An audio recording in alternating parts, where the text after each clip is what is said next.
Alright, my fellow Get Good guys, I wanted to make a video discussing the review score system that I use and give you a better idea of what I consider to be bad games or good games and why certain games get certain scores.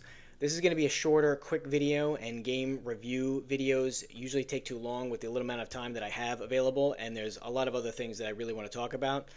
So, real quick though, this is a game called Blueprints. It's a puzzle game that's on Game Pass, and it's really good.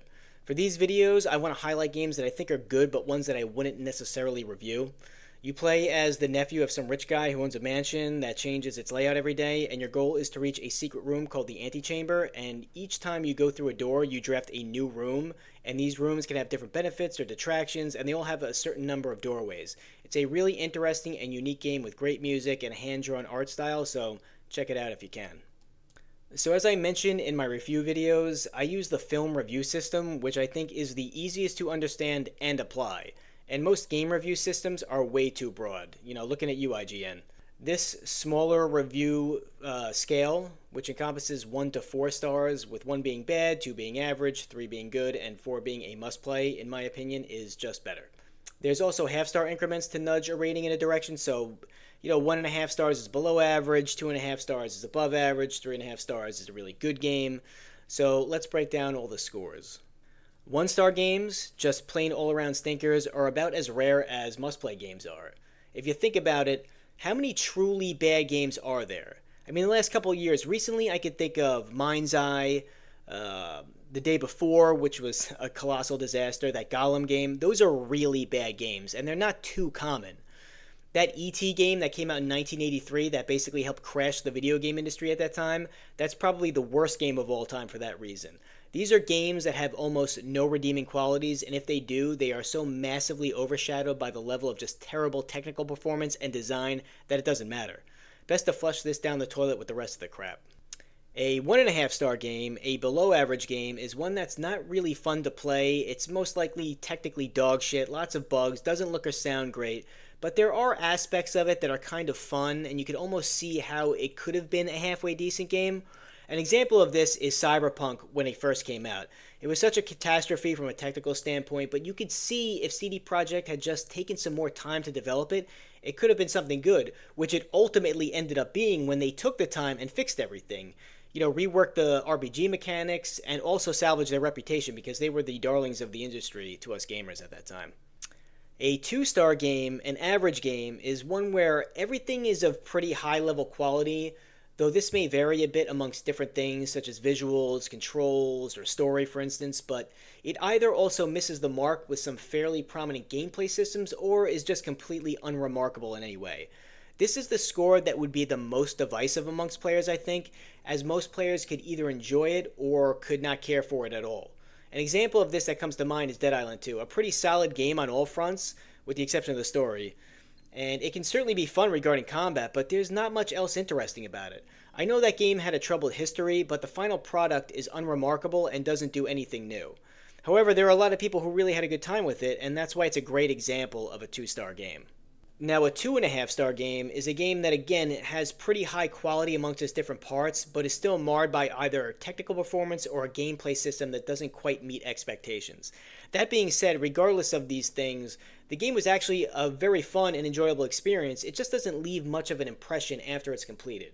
Games like these are very well received by those gamers who are big fans of the genre of the game, like a CRPG for instance, so they really enjoy it despite its imperfections.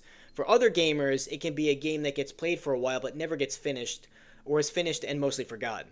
A great example of this is Dying Like the Beast, which is a game that I did really enjoy quite a bit. The atmosphere and the combat in particular, but ultimately I felt the story was lacking and it had nothing new to add to the franchise. A lot of Dying Light fans really liked that game though, and it was better received by gamers than it was by the critics. A 3 star game is just an all-around good game that doesn't really have any major issues. Every aspect of the game is of high quality, and barring some minor performance or technical issues, or perhaps some quibbles with voice acting or writing, this is a solid game that most gamers will have a good time playing. It feels worth whatever time and or money investment it took, and it is easily recommendable to not only fans of the genre, but to most people who like games, who play games. An example of this is Warhammer 40k Space Marine 2, which is just a blast to play. It looked great, It sounded great, it played great, and if you wanted to, you could invest more time in by playing with friends or playing solo in the operations mode. Just a really fun, all-around good game. A 3.5-star game is for those rare games that don't have any issues at all, and if they do, are basically negligible and don't have barely any effect on your experience of the game in a negative way, if at all. These are the kind of games that you can't wait to get home and play, that you're often thinking about when you're at work or out with your friends. Most gamers will like this game. It's easily recommendable to all gamers, and those gamers who like the genre of a game of this level of quality, they're already playing it. V Rising was like this for me. I really loved that game. I had a blast building my character, fighting the various bosses, and building the castle. I was actively thinking about how great the game was and how much fun I was having while I was playing it. Just a great game. It's another game, actually, in that vein that I've dropped almost 500 hours in is Deep Rock Galactic. I had such a great time with that game, and it certainly got some problems, but it's just too damn fun to play to let them ruin the experience. It's also an example of a game, and it's probably one of my favorite games ever, now that I think about it. It's a 3.5-star game. It's not a 4-star must-play. I don't think everyone will like it, even though I've had more fun with that game than almost all the games I've ever played. And finally, 4-star games are reserved for those truly remarkable games, which often stand the test of time, that do something completely and wholly original. They often push the standards of not only the genre but the industry as a whole forward, and basically do everything at an exceptional level. They are not perfect by any stretch of the imagination, and they sometimes can have major flaws. However, they stand out and shine in so many other ways that those flaws are quickly forgotten, and are often defended by gamers until enough time has passed where they can be recalled as charming or endearing. The two that come to mind right now are Red Dead Redemption 2 and The Last of Us. Those are two must-play games, though for different reasons. The theme in The Last of Us really resonated with me, and the gameplay in that game was just fun, and it was brutal, and it mixed well with a story that was told exceptionally. A dark story. To me, that game pushed storytelling in gaming to another level, where the last section of that game, I was basically locked in and I felt it. Other games have told amazing stories, but this game pushed the medium into being as comparably powerful as a film could be. It deserves a lot of respect from other entertainment mediums, which often look at gaming as a joke or just like a silly kid's hobby. The Last of Us proved what I had always thought games could do, be the defining experience for how a story could be told, because you're not listening to it, you're not watching it, you're doing it. Red Dead Redemption 2 has a great story as well, but what impressed me about that game was the world and how amazingly detailed it was. It felt like so much time and effort and love went into that game. It's like the developers thought of every little thing we could try and do in that game and programmed a response for it. It was made with such care, as if there was no time or money constraints. Like every developer on that game loved it like it was their own child. I've heard arguments like the game doesn't respect your time, which I mean, is there a more elitist argument than that? Do something else with your time then, because that game demands your time because of its excellence in design and world building, and man, is that time well spent when you spend it.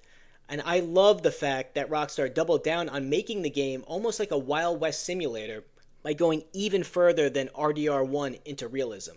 This was at a time, too, when I felt like a developer would come out with a game, and if it was popular, the sequel would be a slightly more dumbed-down version of it, an example being the difference between Mass Effect 1 and Mass Effect 2.